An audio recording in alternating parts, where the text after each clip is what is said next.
திண்டுக்கல்லில் இறுதி வாக்காளர் பட்டியலை மாவட்ட ஆட்சியர் சரவணன் வெளியிட்டார். இந்நிகழ்ச்சியில் அனைத்து கட்சியை சேர்ந்தவர்களும் கலந்து கொண்டனர்.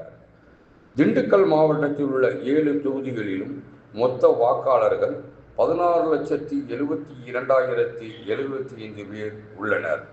இதில் ஆண்கள் 8,12,937 பேரும், பெண்கள் 8,58,964 பேரும், மூன்றாம் பாலினத்தைச் சேர்ந்தவர்கள் 174 பேரும் உள்ளனர் என தெரிவித்தார்.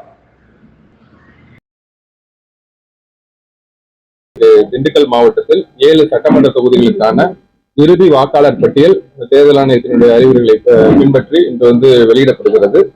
நம்ம திண்டுக்கல் மாவட்டத்தில் 7 சட்டமன்ற தொகுதிகளிலும் சேர்த்து மொத்தமாக 16,72,075 வாக்காளர்கள் 16,72,075 வாக்காளர்கள் இருக்காங்க. இதுல ஆண்கள் 8,12,937 8,12,937 வாக்காளர்களும், பெண் வாக்காளர்கள் 8,58,964 பேரும், பெண் வாக்காளர்கள் 8,58,964 பேரும், மூன்றாம் பாலினத்தவர்கள் 174 பேர் உட்பட மொத்த வாக்காளர்கள் 23/2/2026 தேதியின்படி 16,72,075 பேர் நம்ம இறுதி வாக்காளர் பட்டியலில் சேர்த்திருக்கோம். இந்த பட்டியலுக்கு அப்புறம் தொடர்ந்து இந்த SSR என்று சொல்லக்கூடிய கண்டினியூஸ் ரிவிஷன் எப்பயுமே நம்ம இதுக்கப்புறம் ஃபார்ம் 6 கொடுக்கறது இந்திய தேர்தல் ஆணையத்தினுடைய அறிவுறுத்தலின்படி தொடர்ந்து நடந்துட்டே இருக்கும்.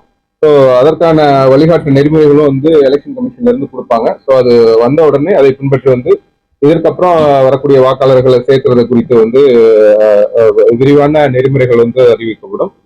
முக்கியமா என்னன்னா இதனுடைய இன்னைக்கு நம்ம 23/2/2026 வெளியிடப்படும் இறுதி வாக்காளர் பட்டியல் அனைத்து வாக்குச்சாவடி மையங்கள், மாவட்ட ஆட்சியர் அலுவலகம், வருவாய் வட்டாட்சியர் அலுவலகங்கள் மற்றும் வட்டாட்சியர் அலுவலகங்கள்ல வாக்காளர் பட்டியல் பொதுமக்களின் பார்வைக்காக வைக்கப்படும் என்ற தகவலும் சொல்லியிருக்காங்க.